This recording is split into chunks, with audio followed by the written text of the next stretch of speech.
Assalamualaikum warahmatullahi wabarakatuh. Salam Pramuka.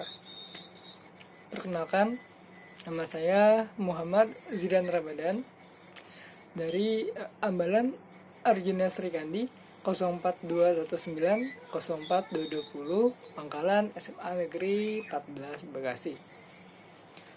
Makna sebagai penegak laksana yaitu dalam hal tanggung jawab.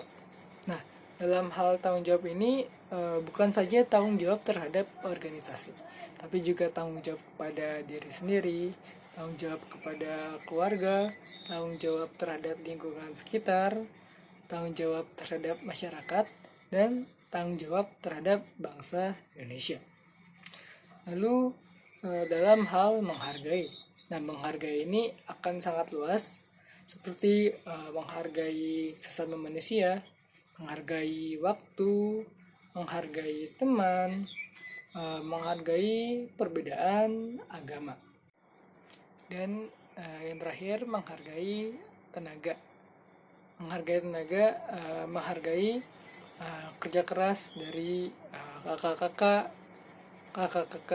penegak, pembina, kakak-kakak pelatih yang sudah meluangkan waktu dan pikirannya serta fisik untuk menemani kakak-kakak penegak. Selanjutnya perjalanan seorang penegak laksana. Nah, untuk perjalanan penegak laksana sendiri banyak hal yang dipetik. Itu salah satunya ada kerjasama. Nah, kerjasama ini sangat penting untuk penegak laksana karena dengan adanya kerjasama akan lebih cepatnya suatu kerja atau efisiensi dan menumbuhkan rasa saling menolong. Lalu yang kedua itu ada keterampilan dan pengetahuan. Keterampilan dan pengetahuan sendiri ini sangat diperlukan oleh penegak laksana karena ilmunya dapat langsung diterapkan kepada masyarakat. Lalu yang ketiga ini menghargai teman. Nah, dengan menghargai teman, kita harus sedikit menurunkan ego kita dan mempercayai teman kita. Lalu kita juga harus peka terhadap apa yang teman kita butuhkan. Lalu kita juga harus memberikan apa yang dapat kita lakukan kepada teman kita. Assalamualaikum warahmatullahi wabarakatuh. Halo, perkenalkan, nama saya Vita Miasari dari Ambalan Arjuna Srikandi, Pangkalan SMA Negeri 14 Kota Bekasi.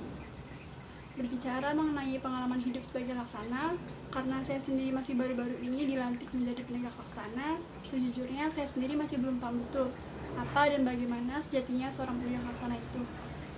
Tetapi dari pengalaman yang saya dapatkan selama kemarin proses penempuhan pelantikan penegak laksana, saya bisa mengambil pelajaran bahwa semakin tinggi kedudukan seorang itu, maka akan semakin besar dan semakin berat pula kewajiban dan tanggung jawab yang diembannya. Dari sini saya bisa belajar bahwa seorang penegak laksana harus bisa mengayomi dirinya sendiri dan masyarakat. Di sini kita belajar bagaimana cara menghargai waktu, teman, guru, keluarga, dan orang-orang yang lainnya. Di sini saya belajar bagaimana cara kita mendekatkan diri ke masyarakat, terjun langsung ke masyarakat, berkomunikasi dengan masyarakat dengan latar belakang yang berbeda-beda. Selain itu, saya juga belajar bagaimana caranya terjun langsung dan membantu masyarakat sekitar. Terkait dengan pengalaman perjalanan penempuhan laksana untuk kegiatan pengembaraan sendiri, saya belajar banyak bahwa kita harus menghargai dan mengerti satu sama lain. Contohnya pada saat pengembaraan, kita harus mengetahui batasan kemampuan teman kita. Kalau misalnya teman kita merasa kecapean atau keletihan, kita bisa beristirahat sejenak. Setelah itu baru melanjutkan perjalanan.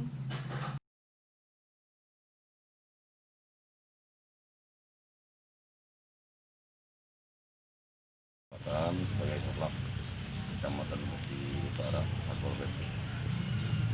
Jadi ini Pak, saya ingin bertanya, kan kita sedang COVID-19 gini ya Pak. Nah, kan UMKM kan sedang lagi naik-naiknya nih Kak, yang apa kayak di pinggir jalanan, penjual di pinggir jalanan itu untuk Satpol PP sendiri mereka tetap jalan nggak Pak untuk saat ini?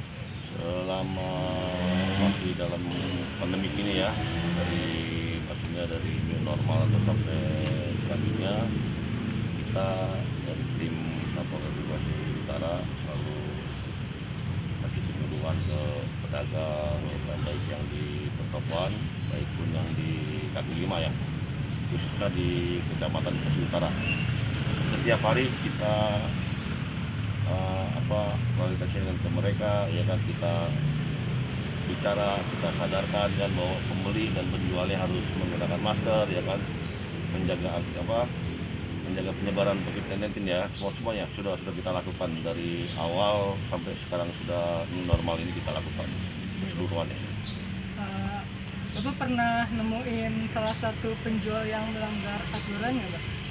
Bukan salah satu lagi, banyak yang bandel-bandel itu banyak, tapi ya kita sudah persuasif sama mereka ya kan, selalu kita himbau, selalu kita tegur, dan selalu kita nasihati lah, tolong pakai, gunakan masker demi kesehatan kita bersama ya kan, baik penjual, baik pembeli gitu ya, seluruhnya. Kali dia kita tegur sekali masih kayak gitu, kedua kali masih kayak gitu, tiga kali kita ambil tindakan dari Satpol PP Bekasi Utara. Gimana sih Pak proses pelayanan Bapak sebagai Satpol PP pas saat COVID ini Pak? Apa seperti biasa dulu kayak langsung bareng-bareng atau dibagi-bagi? Nah, kita dibagi per wilayah. Di situ kita terdiri ada 6 kelurahannya, dari Harapan Jaya, Harapan Baru, Teluk Pucung, Perwira, sama Kaliabang Tengah, dan Marga Mulia, Marga Jaya. Nah, itu kita selalu bagi titik dari tim Satpol PP, baik pun dari tim kelurahan, kecamatan, dan Satpol PP kota gitu ya. Dari Mako kita ada bantuan. Titik-titiknya setiap pagi kita di depan jalur sini, depan kecamatan, terus di jalan pom bensin, ya kan, jalan Perwira kan, sama di setiap Harapan Jaya. Jadi kita bagi titik dari jam 7.00 sampai jam 9.00. Setiap hari kita rutin muter. Kita selalu kasih masukan pada masyarakat yang belum paham, atau bukannya mereka belum paham, sebenarnya mereka paham tentang penggunaan masker, cuman mereka mengabaikan. Saya cuma beli nasi uduk 2 meter kok, saya cuma beli nasi uduk 3 meter dari rumah saya, itu alasan mereka ya kan. Lalu kita tegur, tolonglah Bu, jauh atau dekatnya Ibu keluar dari rumah, penggunaan masker itu cukup. Nanti kalau Ibu tanpa masker terus pulang ke rumah kita sehat-sehat, kalau Ibu terinfeksi kan kasihan keluarga, saya bilang kan.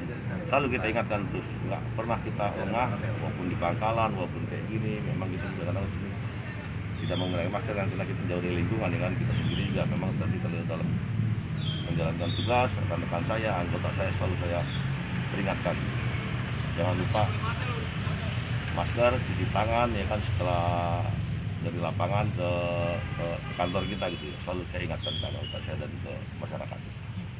Ini pertanyaan terakhir ya Pak. Menurut Bapak sendiri nih, dampak yang paling besar selama COVID-19 ini bagi Bapak apa ya Pak? Dampak terbesar bagi saya, untuk maupun saya pribadi, anggota saya, masyarakat, itu masalah ekonomi.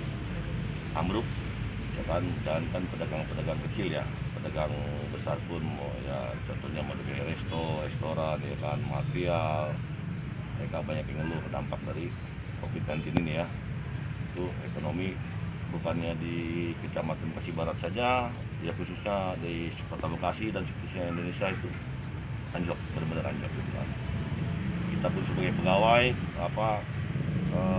merasa khawatir ya dengan ekonomi ya kan, apalagi masyarakat kita aja yang pegawai aja gitu ya, itu khawatir, apalagi masyarakat kecil. Contohnya ya tukang ojek uduk lah, tukang sayur itu kan ya kan, biasanya mereka dapat keuntungan sekian, sekarang sekian, itu semuanya pengeluarannya ekonomi anjlok di Indonesia ini masalah COVID ini. Oke, baik, terima kasih Bapak. Siap. Cukup pertanyaannya. Terima kasih. Assalamualaikum warahmatullahi wabarakatuh. Salam.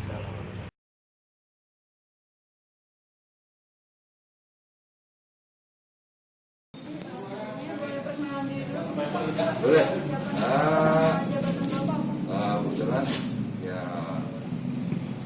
maaf, sementara nama saya Saripudin, pangkat itu jabatan saya di sini Kanit Patroli Polsek Kudus Utara atau Kanit Sabara. Dan ya terima kasih hadir di Polsek Kudus Utara. Pada wawancara ini apa yang kita bantu, monggo sebisanya saya akan bantu tugas ada ini ya. Apa yang Di pasal apa? Kan karena sekarang juga sedang pandemi ya Pak. ya. Ada apa sih Pak pengaruhnya ke sama polsek gitu? Apa ada selama pandemi ini ada peningkatan laporan tindak kejahatan atau kriminal? Untuk tindak kejahatan di sini sebetulnya di Polsek ini biasa saja. Namun Polsek Kudus Utara melakukan tiap hari semenjak pandemi ini sampai sekarang pagi sore melaksanakan operasi justisi COVID-19, yaitu dilaksanakan di Giant X Masri, kemudian di stasiun, kemudian di Sumarekon Mall Bekasi. Setiap anggota yang tersprint atau yang mendapat surat perintah tetap melaksanakan tugas pagi maupun sore, sehari 2 kali kegiatan. Adapun ada di kelurahan ada 1 orang anggota juga melaksanakan operasi justisi mendampingi kelurahan-kelurahan. Ada 6 kelurahan di Kecamatan Kudus Utara ini. Dia tetap melaksanakan operasi justisi. Untuk Polsek Kudus Utara sampai sekarang masih melaksanakan operasi justisi dari bulan Februari sejak COVID sampai sekarang. Begitu. Jadi ada perubahan signifikan ya Pak? Peningkatan kejahatan? Wah, tidak ada. Memang tetap kita Bimas Pol atau Babin Kamtibmas Polsek bekerjasama dengan Babinsa di wilayah masing-masing kelurahan untuk melaksanakan tetap himbauan-himbauan mengenai COVID dan sampai warga masyarakat terkena COVID-19. Terus kalau misalnya kan di belakangan ini di berita banyak tuh Pak kayak kasus-kasus kemalingan tanaman hias karena buat untuk kebutuhan itu kan ekonomi kan juga turun Pak. Ini ada laporan-laporan gitu. Laporan-laporan di sini paling laporannya yang menonjol tidak ada di sini. Cuma masa kehilangan motor, kehilangan penipuan. Yang sering itu penipuan online. Di sini kami menghimbau adik-adik ya, penipuan pada online harus waspadai. Yang nggak jelas itu jangan jelas kondisi apa perusahaan yang nggak jelas itu jangan asal percaya saja. Beli barang dengan jangan online. Kalau memang jelas-jelas teman kita online nggak apa-apa. Itu loh yang kita menurut hati kita, oh ini orang nggak bagus ya jangan dilaksanakan itu online ini. Malah merugikan kita sendiri. Banyak laporannya online itu penipuan. Hari kemarin ada 2 penipuan secara online gitu. Jadi ini masyarakat sendiri dalam hal ini udah kayak ngetren gitu. Penipuan online ini masyarakat sendiri kenapa bisa terjadi penipuan? Karena masyarakat tidak waspada. Kita dari himbauan sudah sering lewat kalau di kelurahan itu kita ada namanya rapat bimbauan itu disampaikan oleh Babin Kamtibmas bahwa ini masyarakat hati-hati. Yang namanya musibah ya tetap kejahatan itu selama kita ini hidup gitu ya. Karena manusia sendiri tidak sama pikirannya. Apalagi deh. Yang terakhir nih Pak, gimana sih penerapan protokol di sini? Apa misalnya patokannya dirapid test dulu atau ada diminimalisir itu satu ruangan berapa orang? Untuk di sini untuk di Polsek Kudus Utara pelaksanaan protokol kesehatan di sini anggota yang masuk tetap pakai pakai termogan untuk mengukur suhu badannya. Kemudian setiap seminggu 3 kali dilakukan operasi ini penyemprotan disinfektan setiap ruangan dari lantai 1 sampai 3. Kemudian di sini juga di luar anggota tetap siapapun yang masuk polsek ini baik SKCK maupun yang pelayanan dia SKCK harus wajib cuci tangan, ada sabun, ada disinfektan juga. Silakan masyarakat yang hadir atau datang ke Polsek Utara wajib sidang. Tetap kita konsisten dengan kegiatan prokes protokol kesehatan COVID-19 ini agar kenapa? Agar masyarakat kita jangan terkena COVID-19. Ya, apalagi? Pak, cukup sekian wawancara dari saya. Ya. Terima kasih banyak Pak atas Sama-sama, iya nanti silakan. Kita memang apa adanya. Kalau saya tahu apa adanya di sini, kalau yang dilaksanakan oleh Polsek, tetap kita juga sebelumnya setiap masjid kita dilaksanakan, tempat ibadah juga kita penyemprotan disinfektan selama COVID ini. Tetap yang menghimbau, selalu menghimbau terus, tidak terhadap kerumunan. Makanya kepada adik di sekolah ini jaga kerumunan, jaga jarak, kegiatan-kegiatan yang tidak yang sifatnya tidak urgent sama sekali jangan dilakukan. Itu aja ya. Dengan dari pramuka, ya. Dari SMA mana? SMA 14 Pak. 14. Oh iya. Oke, makasih banyak ya. Cukup wawancara dari saya. Ya. Mohon maaf. Wassalamualaikum warahmatullahi wabarakatuh. Waalaikumsalam warahmatullahi wabarakatuh.